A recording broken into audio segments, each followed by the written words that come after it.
The subconscious does not learn the way you think it does. It does not listen to explanations. It does not respond to logic. It does not care what you intend. The subconscious learns through exposure, repetition, and emotional association. Whatever happens often enough, especially when emotion is involved, becomes a rule. This is why you can consciously want change and still feel pulled back into old behaviors. The conscious mind makes decisions. The subconscious runs patterns, and patterns always win when they are left unquestioned. From the earliest moments of life, the subconscious is collecting data, not facts but signals, tone of voice, facial expressions, timing, what happens right before safety, what happens right before pain. Long before you understand language, your nervous system is already learning what the world feels like and how to survive in it. The subconscious is not trying to understand reality. It is trying to predict it. If a certain behavior reduces discomfort, it is stored. If a certain response prevents embarrassment, it is reinforced. Over time, these stored responses turn into automatic reactions. By adulthood, most of your behavior is not chosen. It is triggered. Consider a simple but common scenario. A child grows up in a household where emotions are ignored or dismissed. When they express fear or sadness, they are told to be strong or stop overreacting.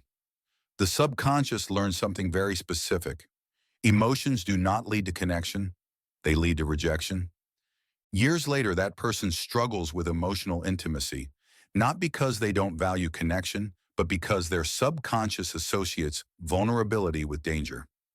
In relationships, they shut down automatically. No decision is made. The body reacts before the mind can intervene. This is subconscious learning in action. Repetition is the mechanism. Emotion is the accelerator. The subconscious does not distinguish between positive and negative repetition. Whatever happens consistently becomes familiar, and familiar feels safe, even when it is harmful. This is why people stay in toxic environments longer than logic would allow. The environment may be painful, but it is predictable, and predictability is calming to the nervous system. Another way the subconscious learns is through observation. It watches what happens to others and draws conclusions. If speaking up leads to punishment, silence becomes the strategy. If confidence leads to praise, confidence becomes reinforced. These lessons are absorbed quietly, without internal dialogue. This is also why advice often fails. Advice speaks to the conscious mind, but behavior is driven by subconscious associations built over years. You cannot reason your way out of a pattern you did not reason your way into. The subconscious also learns through emotional intensity. The stronger the emotion during an experience, the deeper the learning. Fear, shame, and humiliation create especially strong imprints because they signal threat.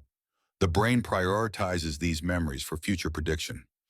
Think about touching something hot once and never forgetting it. The lesson did not require repetition. The emotion burned it into memory. Social experiences can function the same way. One moment of deep embarrassment can shape behavior for decades. Over time, subconscious learning creates internal rules. Rules about what is safe. Rules about what is possible. Rules about who you are allowed to be. These rules are not stored as sentences. They are stored as sensations, impulses, and avoidance patterns. This is why change feels so difficult. When you attempt to change consciously, the subconscious evaluates the situation based on past data. If the new behavior contradicts an old rule, resistance appears, not as a thought but as anxiety, procrastination, or self-sabotage. The subconscious is not opposing you, it is protecting you based on outdated information. Understanding how the subconscious learns is not about blaming the past. It is about realizing that much of what feels like personality is actually conditioning. Once you see that, change becomes possible, but only if it is introduced in a way the subconscious understands. And that requires more than awareness.